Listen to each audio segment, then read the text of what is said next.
வணக்கம்.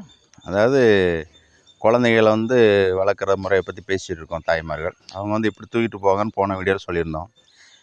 அப்புறம் குழந்தைகள் ஒரு அளவுக்கு தவுண்டு ஓடும்போது முன்னாலலாம் என்ன பண்ணுங்கன்னா இடுப்பில் தூக்கி வச்சுட்டு போவாங்க. இப்போ அதுக்கு ஒரு பை ஒன்று வந்திருக்கு, சோளனா பை மாதிரி.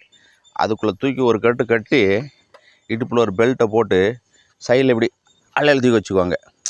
முன்னால் என்ன பண்ணுவோம், இதில் இடுப்பில் உட்கார வைப்பாங்க, இப்படி பிடிச்சிக்குவாங்க. இப்போ அதுக்கு ஒரு பை ரெடிமேடு, மூட்டையை தூக்கி வைக்கிற மாதிரி. குழந்தை வளர்க்குற மாதிரி வளர்த்தா தானே அந்த குழந்தைக்கு பாசம் வரும். நம்ம தான் வாங்க ஆடு மாடு கூட இப்போ நல்லா பாசமாக இருக்குது. மூட்டையை தூக்கி வைக்கிற மாதிரி சைடில் மூட்டையை தூக்கி வச்சுக்கிறோம். அது குழந்தைய தூக்கி அப்புறம் அந்த கொஞ்சம் இந்த சைடு வலிச்சிச்சின்னா அப்படி தூக்கி அப்படி முன்னால் திருப்பிக்கிறது, இல்லைன்னா அப்படியே தூக்கி பின்னால் திருப்பிக்கிறது. அதுதான் குழந்தைய தூக்குற ஸ்டைல். இப்போது அதுக்கு ஒரு ஸ்டைல். ஆமாம்.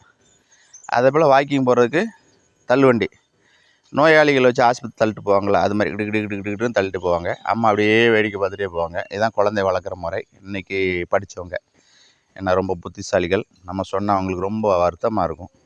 அவங்கள விட்டுருவோம், நம்ம ஒழுக்கமாக வளர்ப்போம். சரியா? அப்போ தான் நம்ம உடம்புல எந்த அளவுக்கு அது உருண்டு பிறண்டு வருதோ நம்மளோட பாச உணர்வுகள் அதுக்கு அதிகமாகும். ஏன்னா நம்ம அதை பொத்தி பொத்தி வளர்க்கும்போது அம்மா அப்பா அப்படின்னு சொல்லி ஒரு பாசங்கள் அதிகமாக வரும். அதை நம்ம புரிஞ்சுக்கணும். அடுத்தபடி என்ன ஆகுதுன்னா, அது நடந்து ஓடும். நடந்து ஓடும்போது அம்மா என்ன பண்ணுவாங்க, கையில் பிடிச்சிட்டே போவாங்க. கடைகளுக்கு போகும்போது சரி, எங்கேயோ கோவில் விசேஷத்துக்கெலாம் போகும்போது. இப்போல்லாம் அப்படி இல்லை.